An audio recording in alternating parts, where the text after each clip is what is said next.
cette fleur, il y avait toujours eu sur la planète du Petit Prince des fleurs très simples, ornées d'un seul rang de pétales et qui ne tenaient pas un point en place et qui ne dérangeaient personne. Elles apparaissaient un matin dans l'herbe et puis elles s'éteignaient le soir.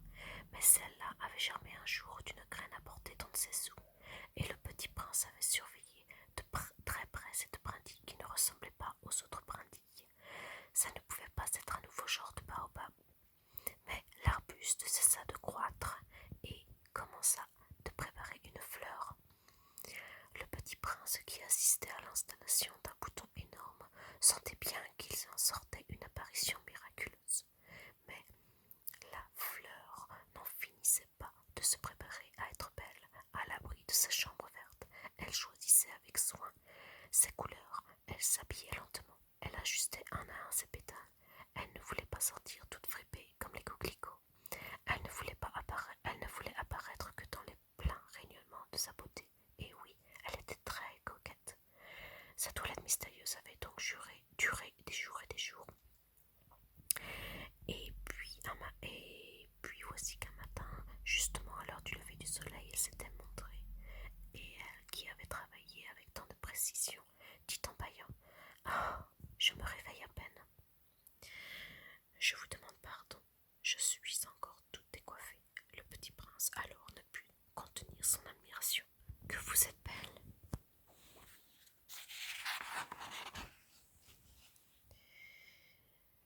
N'est-ce pas? Répondit doucement la fleur. Et je suis née en même temps que le soleil. Le Petit Prince devina bien qu'elle n'était pas trop modeste. Mais elle était si émouvante. C'est l'heure, je crois, du petit déjeuner, avait-elle bientôt ajouté. Auriez-vous la bonté de penser à moi? Et le Petit Prince, tout confus, ayant été chercher un arrosoir d'eau fraîche, avait servi la fleur. Ainsi l'avait-elle bien vite tourmentée par sa vanité un peu ombrageuse. Un jour, par exemple, parlant de ses 4 épines, elle avait dit au Petit Prince: Ils peuvent venir, les tigres, avec leurs griffes. Il n'y a pas de tigre sur ma planète, avait objecté le Petit Prince. Et puis, les tigres ne mangent pas d'herbe. Je ne suis pas une herbe, avait doucement répondu la fleur. Pardonnez-moi. Je ne crains rien des tigres, mais j'ai horreur des courants d'air. Vous n'auriez pas un paravent? Horreur des courants d'air, ce n'est pas de la chance pour une plante, avait remarqué le Petit Prince. Cette fleur est bien compliquée. Le soir, vous me mettrez sous un globe. Il fait très froid chez moi. Chez vous, c'est mal installé, là d'où je viens. Mais elle s'était interrompue. Elle était venue sous forme d'une graine. Elle n'avait rien pu connaître des autres mondes. Humiliée de s'être laissée surprendre à préparer un mensonge aussi naïf, elle avait toussé 2 ou 3 fois pour mettre le Petit Prince dans son dos. Ce paravent, j'allais le chercher, mais vous me parliez. Alors elle avait forcé sa toux pour lui infliger quand même des remords.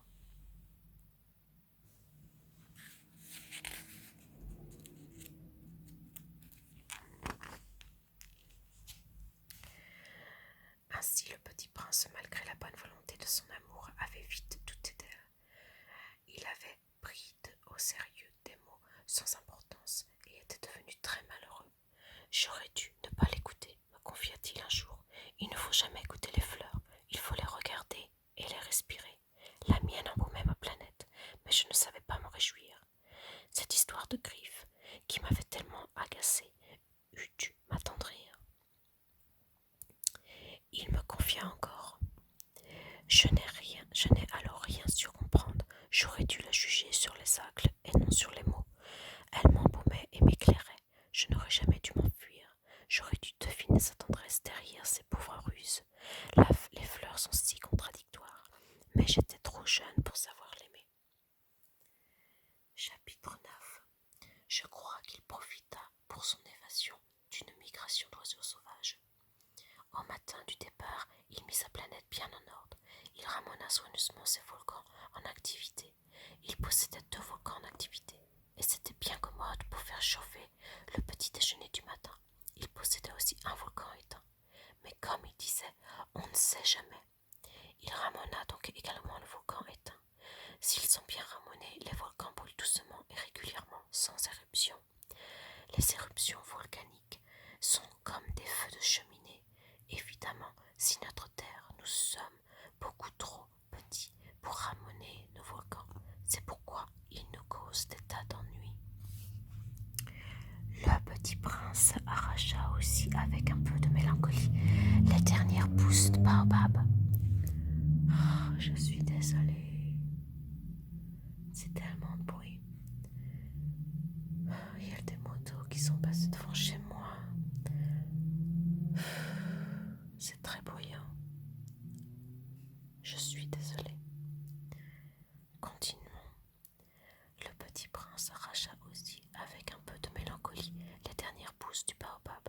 Il croyait ne jamais devoir revenir, mais tous ses travaux familiers lui parurent ce matin-là extrêmement doux. Et quand il arrosa une dernière fois la fleur et se prépara à la mettre à l'abri sous son globe, il découvrit l'envie de pleurer. « Adieu, dit-il à la fleur, mais elle ne répondit pas. « Adieu, répondit-il. La fleur toussa, mais ce n'était pas à cause de son rhume. « J'ai été sotte, lui dit-elle enfin. Je te demande pardon. Tâche d'être heureux. »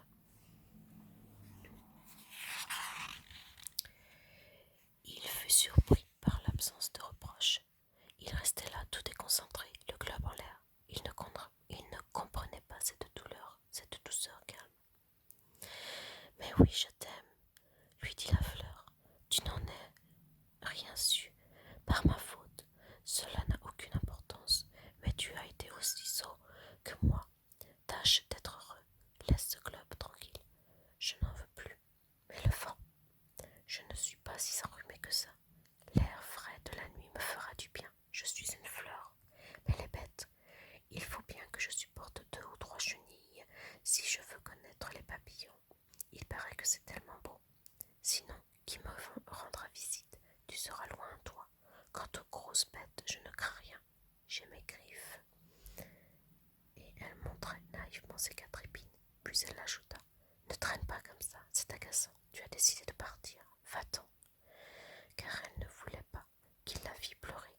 C'était une fleur tellement orgueilleuse.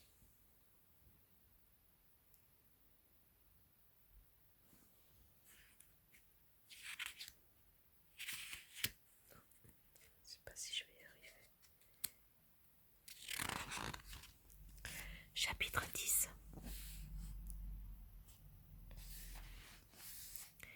Il se trouvait dans la région des astéroïdes 325, 326, 327, 328, 329 et 330. Il commença donc par les visiter pour y chercher une occupation et pour s'instruire. Le premier était habité par un roi. Le roi siégeait, habillé de pourpre et d'hermine, sur un trône très simple et cependant majestueux. « Ah, voilà un sujet !» s'écria le roi quand il aperçut le petit prince. Et le petit prince se demanda: comment peut-il me reconnaître puisqu'il ne m'a encore jamais vu? Il ne savait pas que, pour les rois, le monde était très simplifié. Tous les hommes sont des sujets. « Approche-toi, que je te vois mieux, lui dit le roi, qui était tout fier d'être enfin roi pour quelqu'un. Le petit prince chercha des yeux où s'asseoir. Mais la planète était tout encombrée par le magnifique manteau d'hermine. Il resta donc debout et, comme s'il était fatigué, il bâilla. Il est contraire à l'étiquette de bâiller en présence d'un roi, lui dit le monarque. Je te l'interdis. Je ne peux pas m'en empêcher, répondit le petit prince tout confus. J'ai fait un long voyage et je n'ai pas dormi. Alors, dit le roi, je t'ordonne de bâiller. Je n'ai vu personne bâiller depuis des années. Les bâillements sont pour moi des curiosités. Allons, bâille encore, c'est un ordre. Ça m'intimide, je ne peux plus, fit le petit prince tout rougissant. Répondit le roi. Alors je t'ordonne tantôt de bâiller et tantôt de... Il bredouillait un peu et paraissait vexé, car le roi tenait essentiellement à ce que son autorité fût respectée. Il ne tolérait pas la désobéissance. C'était un monarque absolu. Mais comme il était très bon, il donnait des ordres raisonnables. Si je t'ordonnais, disait général de se changer en oiseau de mer, et si le général n'obéissait pas, ce ne serait pas la faute du général, ce serait ma faute. Puis-je m'asseoir? S'inquiéta tendit timidement le petit prince. Je t'ordonne de t'asseoir, lui répondit le roi, qui ramena majestueusement un pas de son manteau d'hermine. Mais le petit prince s'étonnait, la planète était minuscule, sur quoi le roi pouvait-il bien régner? Sire, lui dit-il, je vous demande pardon de vous interroger. Je t'ordonne de m'interroger, se hâta de dire le roi. Sire, sur quoi régnez-vous? Sur tout, répondit le roi avec une grande simplicité, sur tout.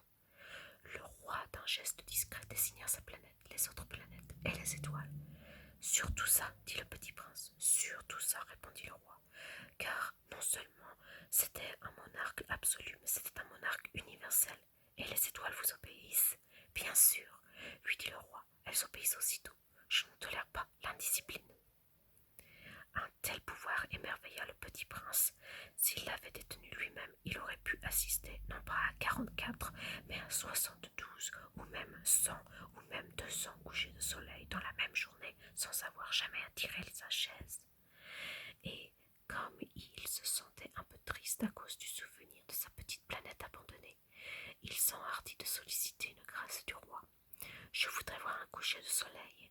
Faites-moi plaisir, ordonnez au soleil de se coucher. Si j'ordonnais à un général de voler d'une fleur à l'autre à la façon d'un papillon, ou d'écrire une tragédie, ou de se changer en oiseau de mer, et si le général n'exécutait pas l'ordre reçu, qui de lui ou de moi serait dans son tort? Ce serait vous, dit fermement le petit prince.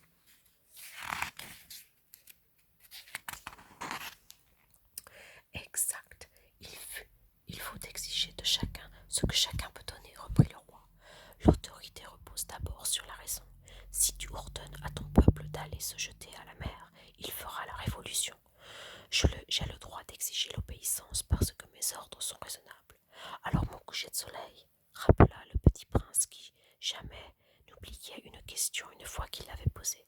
Ton coucher de soleil, tu l'auras, je l'exigerai, mais j'attendrai, dans ma science du gouvernement, que les conditions soient favorables. Quand ça sera-t-il? S'informa le petit prince. Lui répondit le roi, qui consulta d'abord un gros calendrier. Ce sera ce sera ce soir vers 7h40, et tu verras comme je suis bien obéi. Le petit prince bâilla, il regrettait son coucher de soleil manqué, et puis il s'ennuyait déjà un peu. Je n'ai plus rien à faire ici, dit-il au roi, je vais partir.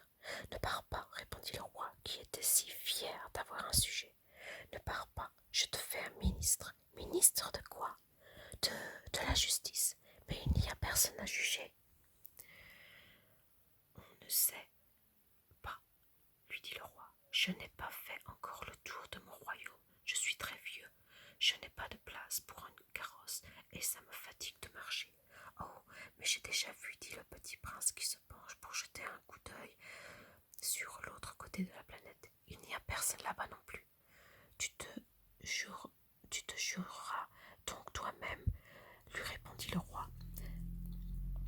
C'est le plus difficile. Il est bien plus difficile de se juger soi-même que de juger autrui.